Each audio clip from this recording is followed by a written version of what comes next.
एक छोटे से गांव में एक पुराना और रहस्यमय बंगला था। लोग कहते थे कि वहां एक भूतिया रहता है। लेकिन एक दिन एक जिज्ञासु लड़के रोहन ने उस बंगले को एक्सप्लोर करने का फैसला किया। जैसे ही वह अंदर गया, उसने अजीब आवाजें सुनी। तभी एक दोस्ताना भूत प्रकट हुआ। रोहन हैरान हुआ, लेकिन भूतिया की गर्मजोशी भरी मुस्कान ने उसे सहज महसूस कराया। भूतिया, जिसका नाम घुंघरू था, ने रोहन को बताया कि वह अकेला है और दोस्त चाहता है। रोहन ने हर दिन आने का वादा किया और वे अच्छे दोस्त बन गए। घुंघरू ने रोहन को बंगले के छिपे हुए खजाने और रहस्य दिखाए। साथ में उन्होंने छुपा छुपाई खेली और घुंघरू ने रोहन को डरावनी आवाजें निकालना भी सिखाया। धीरे धीरे गांव वालों ने रोहन और घुंघरू की दोस्ती के बारे में जाना और महसूस किया कि वह भूतिया बिल्कुल भी डरावना नहीं है। वे बंगले में आने लगे और घुंघरू गांव का सबसे दोस्ताना भूतिया बन गया। तब से पुराना बंगला हंसी और दोस्ती से भर गया, रोहन और घुंघरू की विशेष दोस्ती की बदौलत।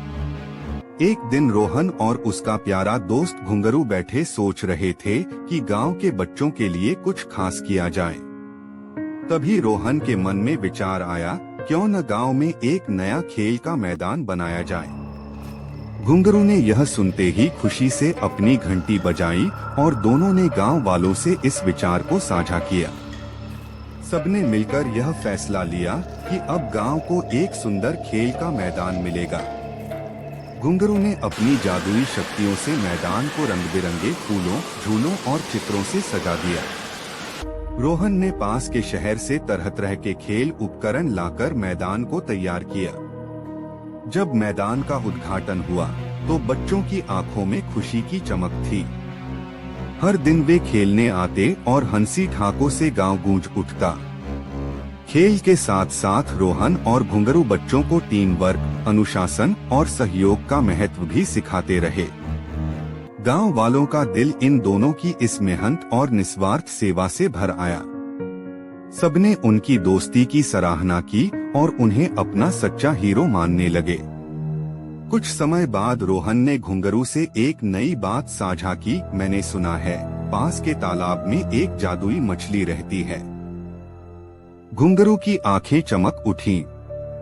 दोनों तुरंत उस तालाब की ओर निकल पड़े। तालाब के शांत पानी में एक सुनहरी मछली दिखाई दी जो सच में जादुई थी।